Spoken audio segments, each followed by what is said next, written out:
WORDE for short. I met her recently and was blown away, as I'm sure you all will be as well soon. WORDE's report, A Community-Based Approach to Countering Radicalization, a Partnership for America, is one of the first by a Muslim organization to address the evolving threat of homegrown radicalization. And she's not afraid to say it.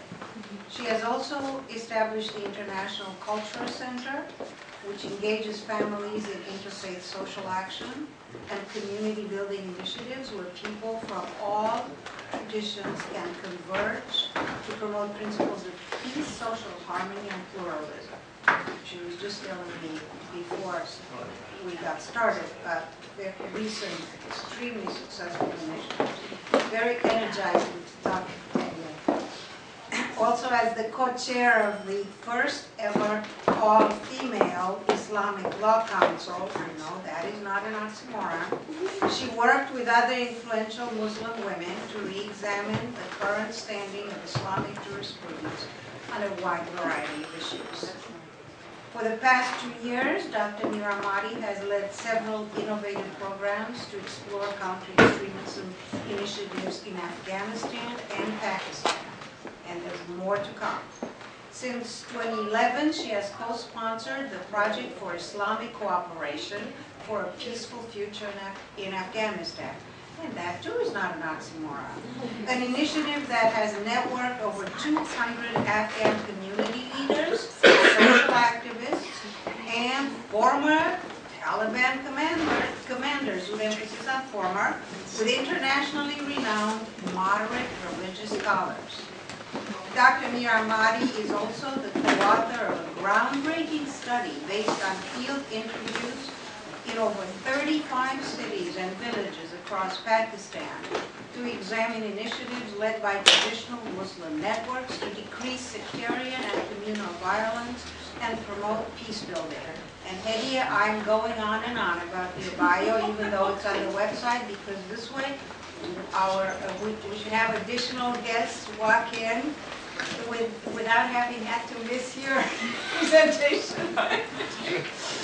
But this is all very interesting, and I'm saving you a trip to the internet.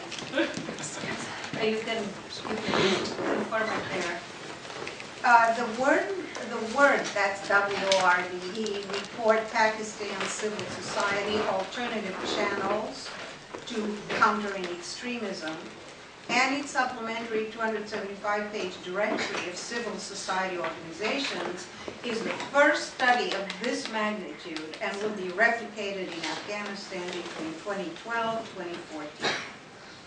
I cannot, again, praise Hediye enough, but nothing speaks quite like the real thing in itself. And so it is my great pleasure to introduce to you Hediye, and the rest will speak for itself.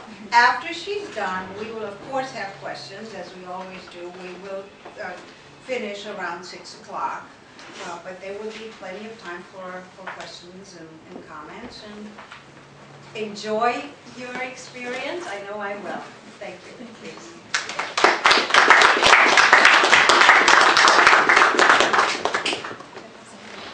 It's so nice to have good friends. I'm very lucky. Thank you, Juliana. Thank you for all the kind words, and thank you to the Institute of World Politics for hosting us today.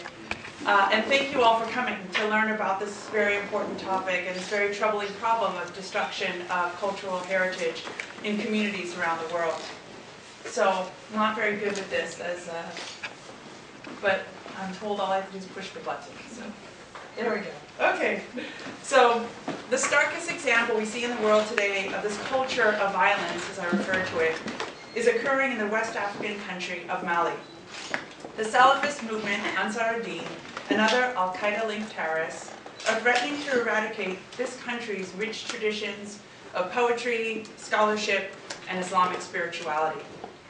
Most recently, the insurgents set fire to a library containing thousands of priceless historic manuscripts, some of which date back to the 13th century. And as you may know, there's some conflicting news reports about how many of them were actually destroyed, but nonetheless, the entire library was burned to the ground. The vast majority